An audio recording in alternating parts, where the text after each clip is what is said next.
Magandang araw na muli mga boss. Washing time muna tayo. Dahil nga sa natenga ng matagal itong sasakyan at baka pinagbahayan ng daga, pinwashing ito ng may-ari sa akin.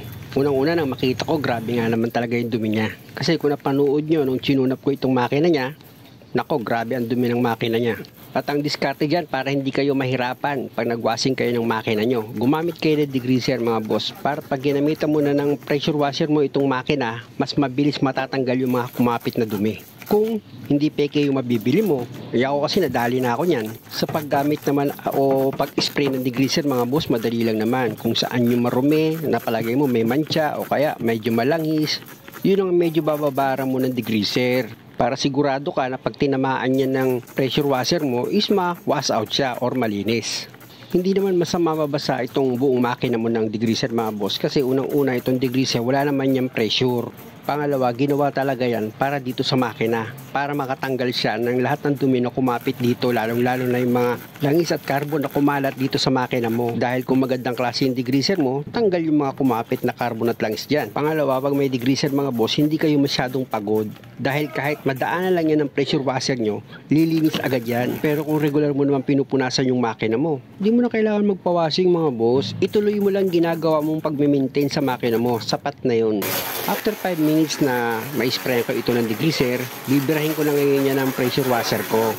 Yung pressure washer ko kasi mga boss, sinadya ko talagang mahina lang yan. Pinaka-the best kasi yan sa lahat. Unang-una, hindi siya nakakasira ng mga wire o napuputol. Pangalawa, yung mga sensor, hindi mo madadamage dyan dahil mahina lang siya eh. Pangatlo, yung mga socket wire. Hindi basta-basta papasukin yung loob, lalo't ganyan lang sa kahina.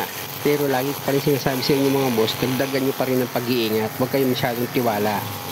Kaya pag nag-spray kayo ng pressure washer nyo, mahina man yan o malakas, huwag din bababaran sa mga socket wire, sa sensor, or sa anumang klase ng mga wiring na pwedeng makasira ito. Ang ibig kong sabihin na huwag bababaran, huwag tututukan ng matagal. Dahil kung magandang klase yung degreaser mo, pag tinamaan yan mga boss ng pressure washer mo, tanggal na dumi yan. Basta ba wag lang namang gabundok yung dumi ha. Baka mamaya may mag-comment yan, bakit ito hindi natanggal yung dumi? May ganun tao yung nagkahanap siya ng ikamamali ng kapwa niya para lang mahanapan niya ng kasiraan yung mga tao. Pero kung sensitive ka sa makina mo, kasi may ganun tao eh, sensitive siya. Siyempre, unang-una kaya sa sensitive, umiiwas din siya baka mamaya masira yung makina niya, gastos, tama yun. Hindi masama, nasa kagusto mong maingatan yung makina mo is ayaw mo siyang mawasing, walang problema ron.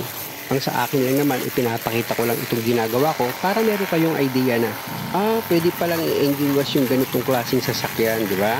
Kaya pag dumating sa time na nabasa yung makina mo, hindi ka masyadong kabado. Nakita ko nga, winawashing nga yung makina eh. Hindi naman masama mabasa yan. Yun ang ibig kong sabihin, idea na magkaroon kayo. At pagtapos washingin mga boss, kita nyo, kahit hapyaw lang yan.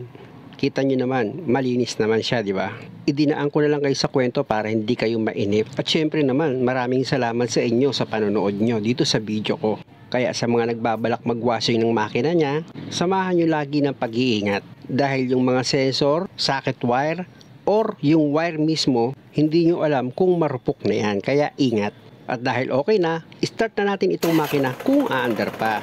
Nakita nyo naman, di ba? One click pa rin. Siya nga pala mga boss, bago kayo mag-start ng makina nyo, siguraduhin nyo na yung pinantakip nyo sa alternator na plastic or kung ano man ang ginamit nyo is natanggal nyo muna para hindi kayo magkaroon ng problema. Ito naman ay paalala ko lamang dahil ang gamot sa taong nakakalimot ay paalala. Muli mga boss, maraming salamat sa panonood. Sana nakakuha kayo ng idea sa video na ginawa ko. Salamat!